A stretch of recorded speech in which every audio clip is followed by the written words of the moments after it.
Well, thank you very much for inviting me to be part of this celebration. And we are gathered in celebration of a very famous figure whom I had the opportunity to meet in two stages of my life. First, when I was a student of business, and secondly, when I was partly responsible for his care, later on in his life.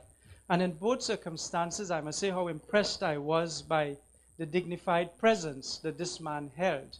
And I'm very happy to have been invited here to this conference in celebration of his work, of his legacy, and of his enduring contribution to us as a people. I am not sure if I'm going to stick to the theme that was presented. I think most poets and most literary people will take the license to say what the hell they want when they're invited to speak somewhere. I'm not exactly a poet. You'll find that I'm far from it. I'm not a novelist and I'm not literary, but you'll forgive me, but I'll still invoke literary privilege to speak on a topic that I find interesting, and I hope that you may have some interest in. And I know the theme today may have been food. I would like to warn you that at the end of my talk, you may have an aversion for food. This is more or less the theme that I'm going to hold today. And it has to do with disease. And disease is a bad word. And I will use bad words as we go along. Hopefully I won't offend too many people. But as physicians and as doctors, we have concentrated all our lives and all our training on disease. And as I realized during the course of my own profession, as I've become older, now that I'm quite old, my job has really changed. And I am very much interested in health. And that's why I'm here today, and I hope to share a message of health to this audience. Could we have the next slide? Now, there's nothing like a free lecture. I think you know that. And I'm going to start my talk with a quiz. And I would like to ask the younger members of my audience if they recognize this gentleman. And the youngest member of my audience, I realize, is you. Do you remember this gentleman? Correct answer, Hazley Crawford. Second question to the second youngest member of the audience. You remember what he's famous for? Tell me about him. Well, he answered two questions as one. That was going to be my third question the year. So he's our only gold medalist at the Olympics, and this is an Olympic year, and he won it in 1976. So what does this slide prove? That we have the capability and the capacity as a small nation of 1.2 million to be world leaders and world beaters. That's the message of this slide. Next slide. What about, let's choose an old member of the audience now to tell me about this picture and what does it capture? What about this young lady here? Yes. Tell me, what does this picture tell you? Excellent. Good answers. This is a very enlightened audience. Full marks to the response. I think this is a spiked audience. What was the answer? Usain Bolt and Richard Torpedo Thompson. No, that's the answer. Well, yeah. Well, in Jamaica, they don't eat blue food. They eat things resembling blue food. But, well, it's a good art for food anyhow. But I'm happy that you recognize that sometimes even we're not first best, we can be second best. So we're still up there among world beaters. Depends on what you call we. You're Jamaican. All right, excellent.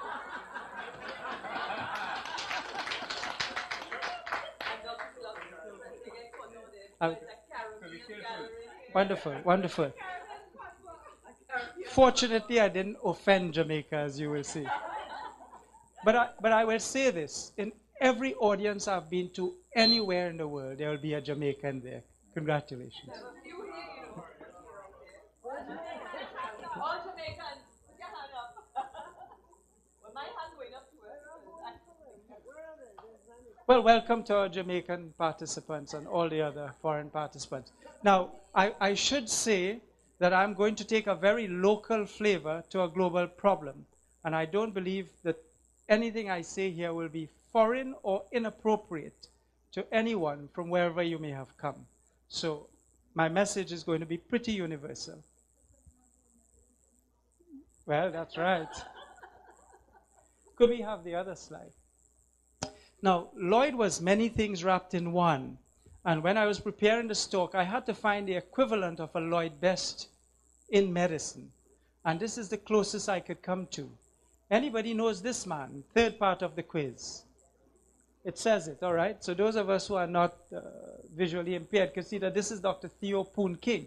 Dr. Theo Poon King is Trinidadian. I think he grew up in a rural part of southern Trinidad and worked most of his professional life at the San Fernando General Hospital.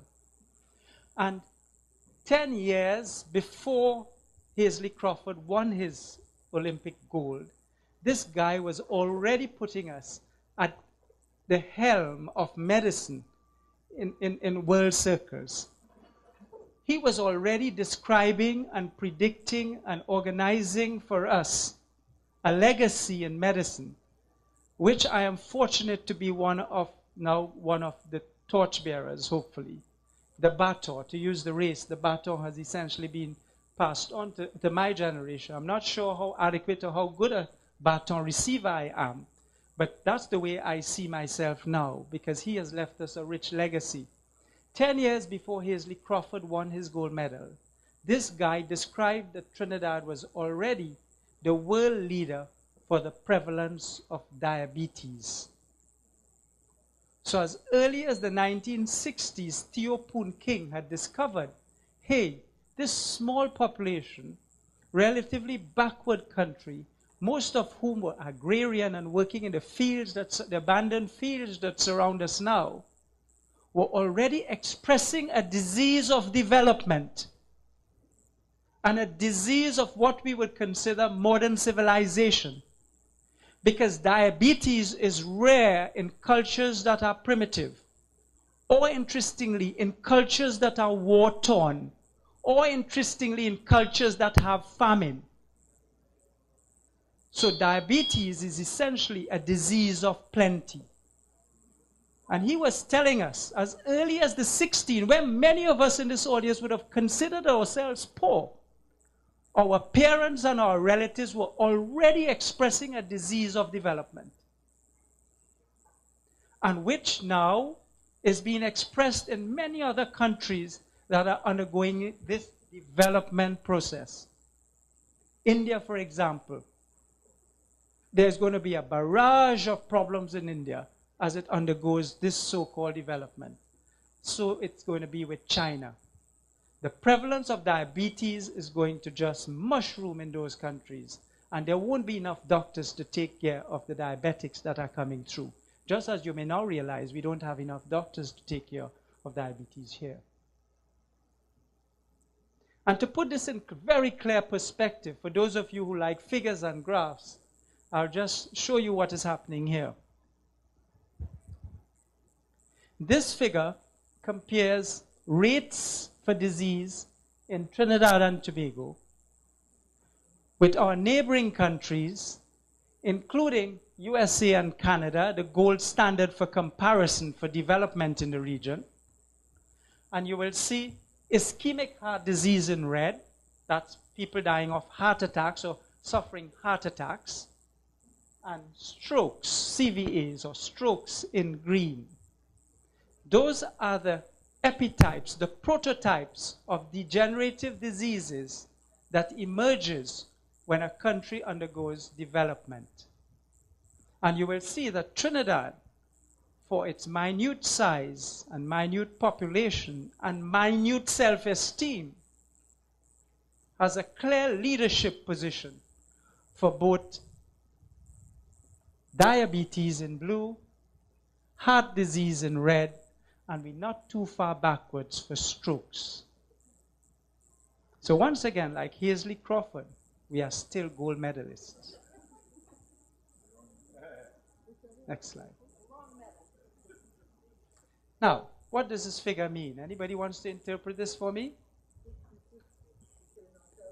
Well, red is blood, isn't it? 50% of us will die of one of those diseases that I just showed you. A stroke, a heart attack, or some diabetes-related ailment, kidney failure, loss of limbs, and you mightn't think losing your limb will kill you, but I bet you it does. You die of depression. You go home, you sulk, and you don't leave home, and you die. And many people who have lost a limb from diabetes will go home and die within a year.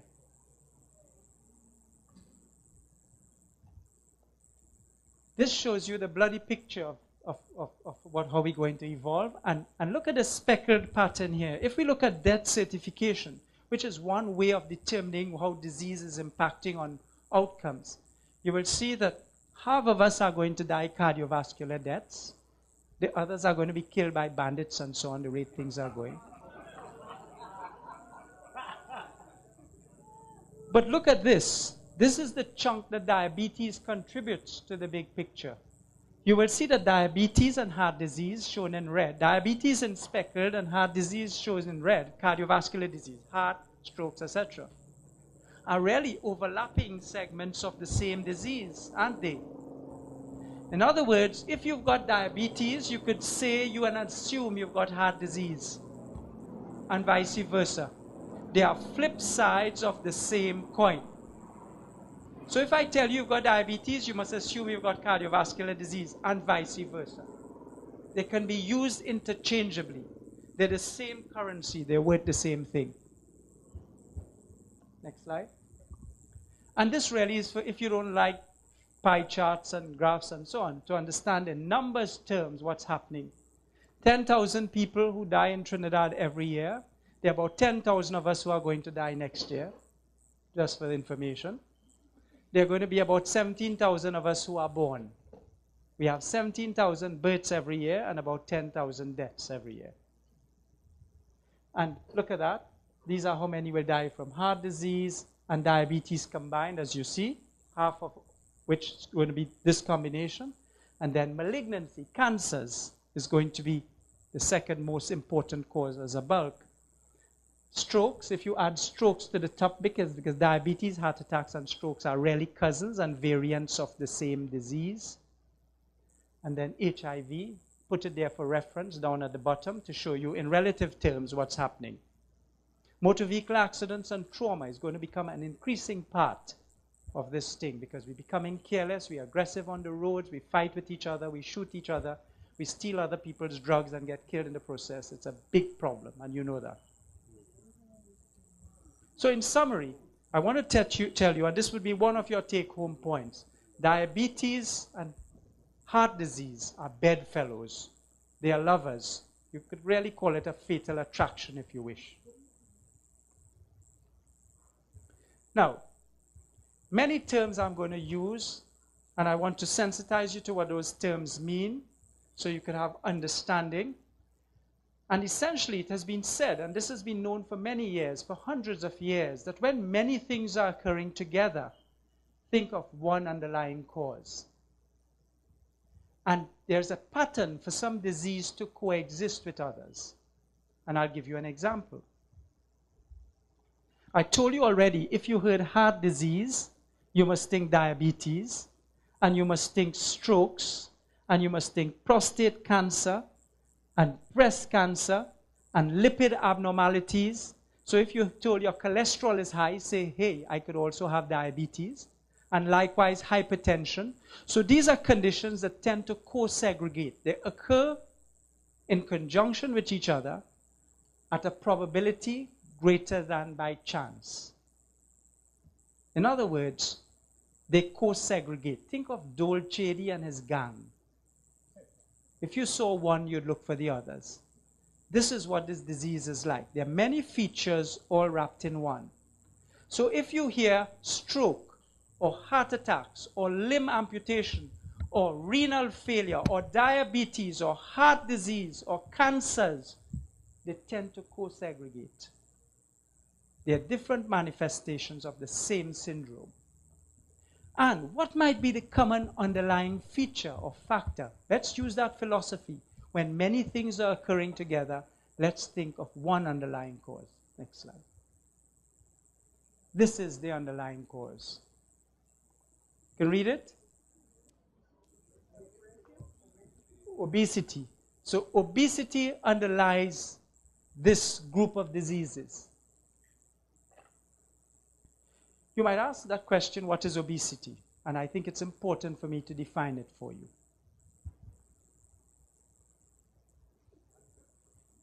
What do you think? What do you think? What do you think, sir? These are two ladies. Which one will you choose? You'll choose the apple? You're a lady. I didn't ask you about how you choose ladies. Let me ask the gentleman. Gentlemen, which? Neither? Neither?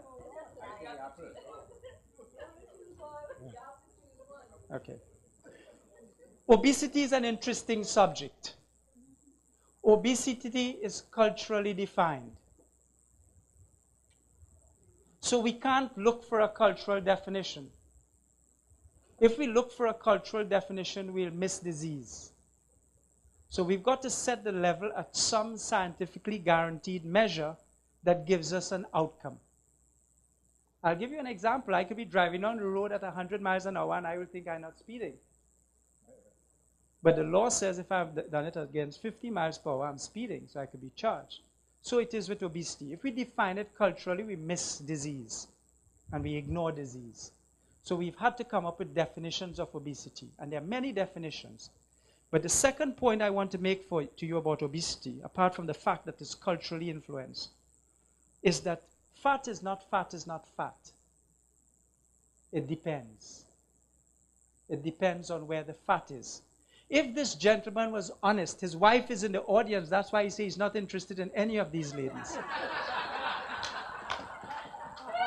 If he were honest,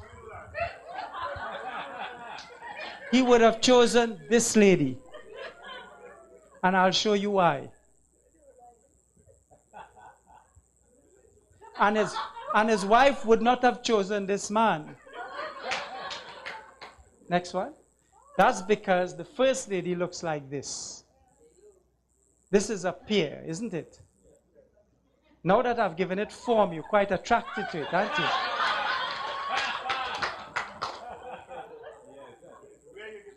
Let's go back. Let's go back. Now, there's a very simple explanation for all of this. It has been recognized that if you've got obesity and you're apple-shaped, you carry a far higher risk for the syndrome that we just described.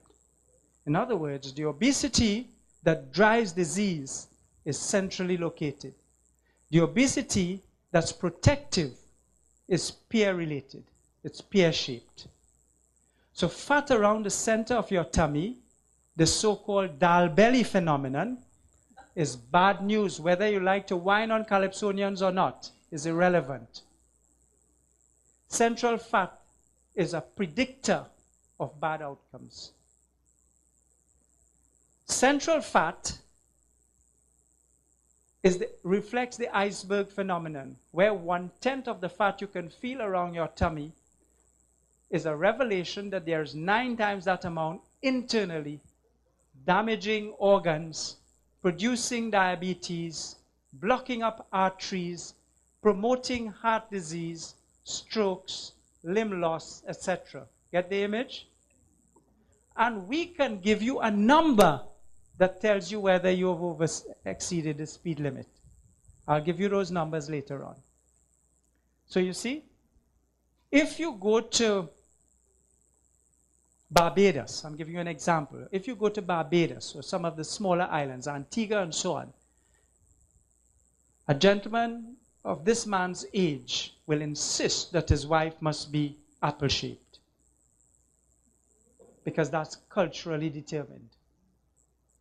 If you go to France, a gentleman of his age will insist that his wife is pear-shaped, and he will have mistresses who are pear-shaped if his wife is apple-shaped.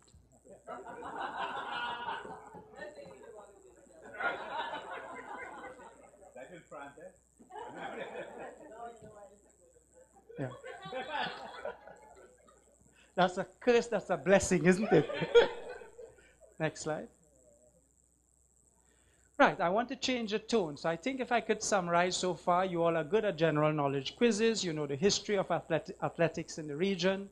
You understand what obesity is. You understand that obesity can predispose to disease. That's by way of summary. Good. Let us look at an emerging phenomenon now. Next set of quiz. Who can tell me who the gentleman in the center is? People at the back. Let's wake you up. Sir? Who is the gentleman in the center? Stepfather, you said? Yeah, this is Dr. Eric Williams. Did Lloyd know Eric Williams? They had any tussles? They were friends, enemies, or? Well, the answer is in two parts. Very early in Lloyd's career, Williams courted him, he said, invited him to St. Anne's and asked him to be a member of some committee or whatever, and Lloyd said no. Later on, they became political rivals, and I think it stayed there. Lloyd always said he was irrelevant by the time he came to office. Yeah, his position was that the pre-independence leadership that came to independence, by the time they all arrived in office, they were obsolete. It's too deep for me, but I accept it.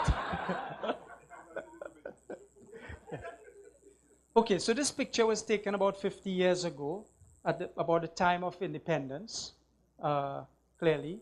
And I want you to look at the children. Just capture the idea of how the children looked at that time. And this is about the time when Eric Williams would have made that famous statement that you carry the future of Trinidad and Tobago in your school bags, referring to the mandate he set to our school children then. Right, this is not a very good image, but anybody could recognize.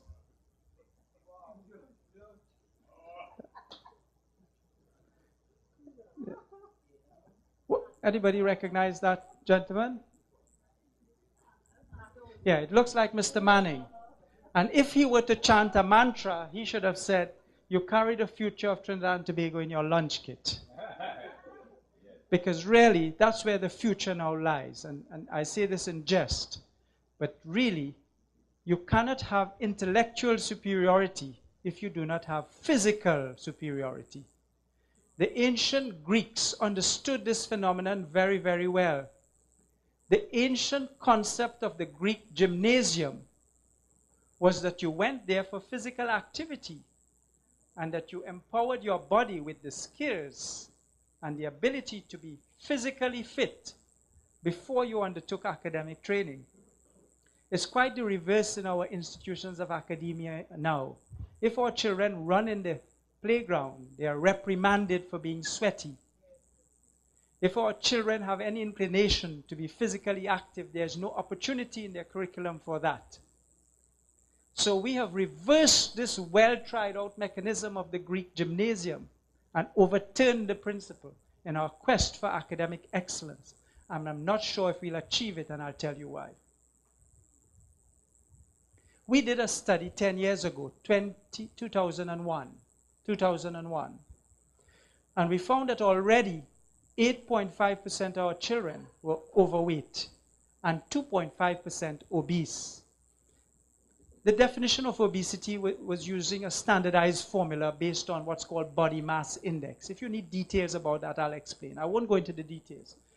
If you were to accept my numbers for a moment, I ask you to do that without challenging what the definition was. So let's say 11% of our kids were above where they should be physically. Good? Next slide. Well, we repeated that study 10 years later. We looked at the secular trend, and I want to show you what happened. This is 2001, and this is 2011. Using the same guidelines, the same instrument. So even if you challenge me that time, I will fight you and say it was the same instrument. The same researchers, the same age groups. So this was a secular trend study. And look what we found. That overweight went from 8.5% to 17% in 10 years. And look what happened to obesity. 600% increase in obesity in 10 years.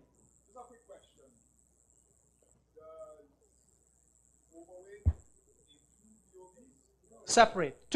See them as bands. Underweight, normal weight, overweight, obese. See it as bands. See that green, red, green, orange, red, etc. Yeah?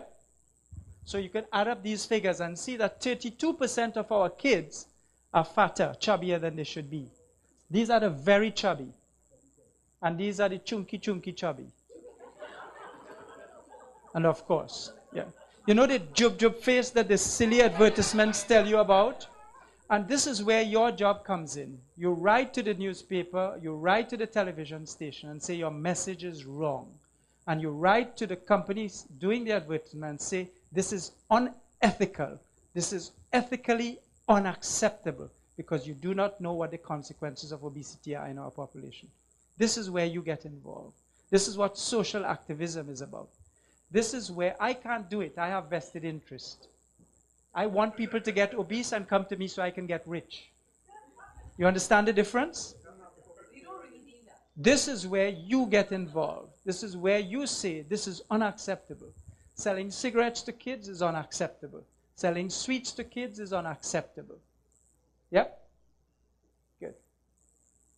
Now, I want to show you, this is all the data here for the study we did last year, 2011, and you will see how we categorize them. There are some who are really mager, they're in a minority, but then, so view it as bands, and it answers your questions, so you could add them up and see. For some, we didn't have data, but if you add 15 and 11, you'll get 26% of the overall population as being overweight or obese. And just a small minority are. Yes, but this slide has other data that I want you to reflect on for 1 second. We subclassify the group as children, those who were in primary school, and those who were adolescents, who were in secondary school. And look at something interesting. So the first phenomenon you saw was a secular trend for 10 years, where overweight and obesity tripled and went up sixfold in 10 years. If you do it cross-sectionally now, if you look at the little teeny ones in primary school and the bigger ones in secondary school, look what's happening. Look at the overweight. 15% of adolescents are overweight, but look at the tiny toddlers in primary school, 20% are. Look at the obesity. 11% of secondary schoolers are overweight, but look at the standard 3 and standard 4 students, 25% are. So every successive generation is getting bigger. You understand? So cross-sectionally, the proportion of kids in primary schools who are overweight is higher than those among secondary schools. So every batch of Toyotas is coming out with more defects. You see what implication that has for national development? Okay. Right.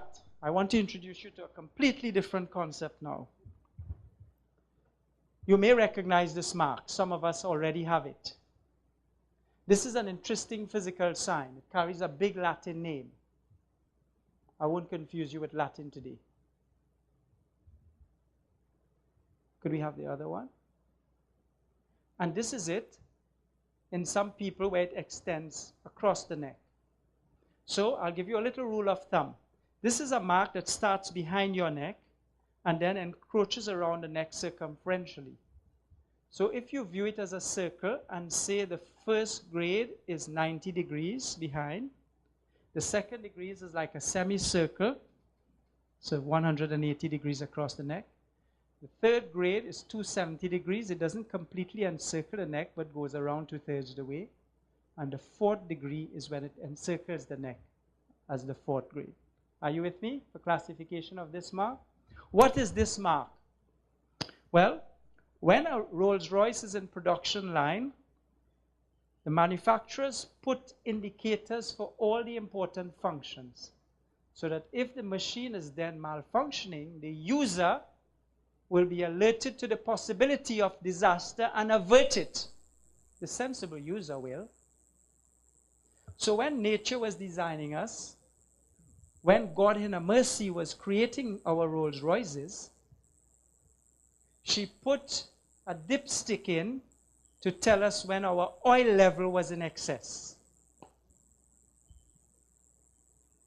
So, and she put 4 grades of excess, which we have now classified as 1, 2, 3, 4, which you've just understood, yes? Good. So we did this in our school children. We wanted to see how our school children were overloading their fuel tanks with oil. And look what happens. 55% had no acanthosis. This is like this neck. This is 1, this is 2, this is 1, 2, 3, 4. So you get an image of what we are looking for, right? 55% had none. You say that's good, the majority had none. But look at those who did. In other words, about half of our children have some grade of overfattiness already, as evidenced by nature's dipstick. And if you look at grade 3 and 4, which is pretty extreme, that's about 7% already. This mark predicts your risk for both diabetes and heart disease. And our children are already having predictors. I'll tell you an interesting story. We used to think that only old people get heart attacks. You know that's not true. 30-year-olds are now getting heart attacks. And the prediction is that in 10 years or so, 20-year-olds will be getting them. Our school children who we screened last year, in 10 years' time will be getting heart attacks, provided they don't do anything about it. If we tell them that their oil tanks are already overloaded and they're in trouble and they do something about it, they could change the future. But it's up to them.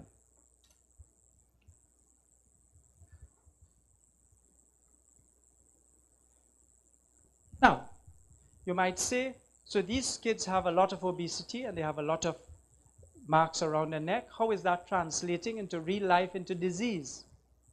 Well, we did a huge study. We screened 250, well, of course, there are 250,000 school children in our schools, in the nation's schools, thereabouts. And we couldn't screen all of them. So we screened about 125,000 and eventually tested 67,000.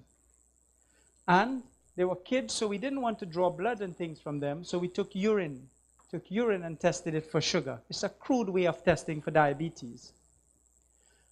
Because it's crude, when we found sugar in their urine, we brought them into hospital for formal testing using the gold standard method, which is called a glucose tolerance test. So we did blood tests, gave them sugar to drink, challenged their body to see how it will react to the sugar, and then tested them again to see if they had diabetes. Okay, right, I spoke to them before, so I'll chat, thank you.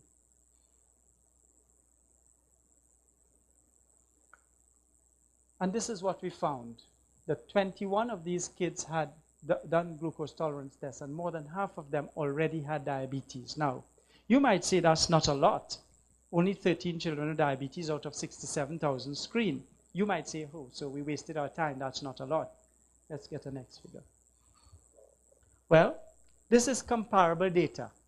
If we did this in Japan, same number of kids, they would have found 1. If they did this in Canada, same number of kids, they would have found 3. This is what we found. So, you see, still gold medalists. Next one. And this was one of the kids who gave us permission to put a picture there. You see what I mean? And you see her neck is already dark. And what's interesting, her parents had diabetes and they didn't know. So when we brought in the kid and tested her, we took the opportunity to test her parents and found that they too already had diabetes. So we feel that children are allowing us the opportunity to enter the house and to understand the disease and to bring it to realization. So this is an opportunity that we feel we must maximize. Now, I'm going to teach you some complex biology if you're not asleep or if you're not too tired. Are you asleep? No. Are you too tired? Excellent. Right. So we're going to do some biology now. Biology for dummies. Not that you are dummies. I am the dummy. This is how I understand it. And I will explain to you how I see it. When a population is starved, when a population has to live within its means, when a population doesn't have too many choices, when a population is not overfed, when a population is in famine, when a population is in war, this is what happens to women. They experience a late puberty, 16 and 17. And they experience an early menopause. And they have many children. I had an aunt with 17 children. I have uncles who felt they were macho because they had 17 children. And I'm sure many of our uncles and aunts and parents had many more children than we are having. So that's a kind of a natural outcome of what used to be and still will occur in conditions that can be replicated anywhere in the world. But look what happens. When development occurs, inverted commas, development of the kind I've told you that occurred here and it's now occurring in India, even in rural India and China, look what happens. Puberty occurs earlier, so it's now not uncommon for girls as early as 8 to undergo puberty. And there are case reports of pregnancy in girls age 8 in Brazil. And menopause occurs considerably later. So the age of menopause in our lifetime in Trinidad has gone from average 45 to now about 55. So reproductive lifespan increases. But pregnancies are harder to come by and family size drop. And pregnancies, when they occur, are more likely to be complicated by diabetes, by hypertension, by miscarriages, by something called preeclampsia and eclampsia and all kinds of interesting things. You're more likely to have a complicated obstetric course. And what's interesting, puberty may occur at earlier and earlier age in a developmental and interesting way. 3-year-old girls begin to grow breast buds. And 5-year-old girls begin to get axillary and pubic hair. And moms are always startled by that, as they should be. All part of the obesity phenomenon. Next slide. And when these babies are born to these complicated pregnancies, look what happens. They're either born too scrawny or too big. This is a scrawny baby as against a normal birth weight baby. This is a normal baby against a big baby. This baby weighed 17 pounds. Now, you might think that's just a curiosity, but when a baby is born at an abnormal birth weight, when a baby is born at an abnormal weight, either too small or too large, it predicts trouble in later life. In other words, we all should have an ideal birth weight.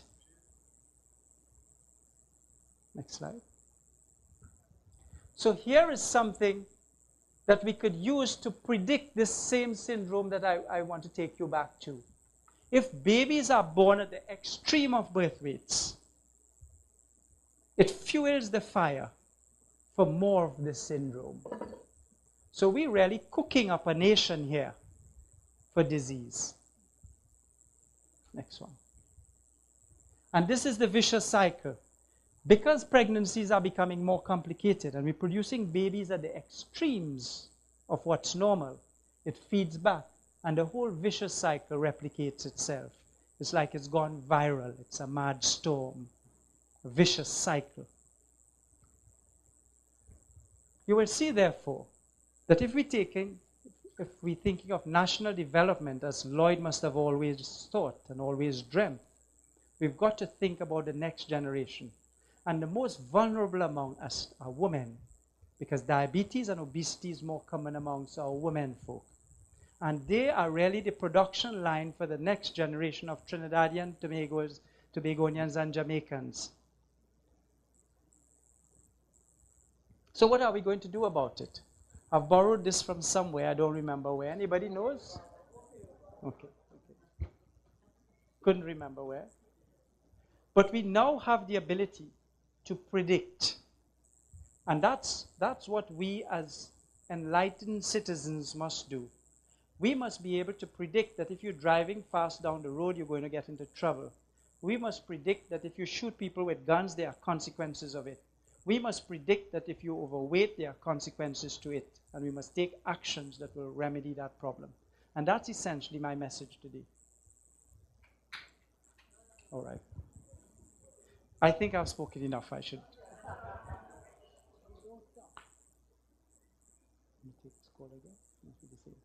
Thank you. So I have provided you with some knowledge. That's all I hopefully have done today, with some measure of success. From the applause, I realize that. Yeah. So this is what I've provided you with. That means nothing unless we translate that into some kind of commitment and then ultimately into the top of the pyramid action. And that's what good information should do. It should transform us and should transform the people we interact with so that we get a better outcome. And that's my only hope today. And as physicians, we were taught this. When I was a young doctor, this was one of the mantras. I remember listening to one of my professors, and he taught me that we should cure sometimes. And as physicians, we may only be able to relieve often. And indeed, we must be prepared to comfort always. And I just want to add a new dimension to this disease, that all of us, we don't have to be a doctor to do this. We must be able to predict and to prevent disease. And this is where I feel we should be going from now. We have got to pay careful attention to our women folk. We've got to pay careful attention to our pregnant women. We must ensure that they've got an adequate environment, a physical environment, a nutritional environment, and a support environment that allows the next generation the best possible start. I think Jamaica has had enough gold medalists. It's time for us to win Olympic Games from now on. And I think we should screen universally for diabetes in pregnancy. Up to 10% of our women folk will have diabetes in pregnancy and not know about it, and will face disastrous consequences, some of which are realized too late. The baby has grown too much and cannot pass through the normal birth canal. And baby gets trapped there, birth has hypoxia, and you come out dunsy like me. Those are the consequences of unrecognized disease. And I think we've got to arrest that and understand it. And I do think that school nutrition is crucial, and we pay lip service to this, and we pack our school children bagged with jub face and all kinds of nonsense. And there must be opportunity for us to change the curriculum. I have a suggestion, and nobody will listen to me. You know the break that occurs between classes? If our kids were to get the opportunity for a 2-minute brisk walk in between those classes, brisk walking, you'll make a considerable difference. You will add 8 sessions, assume there are 7 sessions, 7 classes a day, and you give them a 2 minutes brisk walk. You've added 15 minutes of physical activity. You might not think that that's important. Add that up over the term, and you've got many minutes of brisk walking, which the body likes, believe it or not. There's now evidence that very high intensity interval training is just as good as running a marathon, probably better. But we will never understand that. If I ask a teacher to let his kids walk around the school for a minute and come back in class, it will help him, they won't believe me. Perhaps because the Minister of Health say we shouldn't have activities in school. I don't know. But this is a kind of stupidity that will keep us back as a nation because we don't have an open mind. And I'm sure Lloyd would agree with me on this point. We are myopic in our understanding of processes. Could I have the next slide? You know, in the beginning, we were designed perhaps to walk 10,000 footsteps a day and consume 1,000 calories. And I think we've inverted that problem. And this is essentially where we are now. And this is the price that we'll pay for it. So this is our national challenge, ladies and gentlemen. I'm happy you've kept awake all evening. It must have been a long and difficult day for you. I thank you for your audience.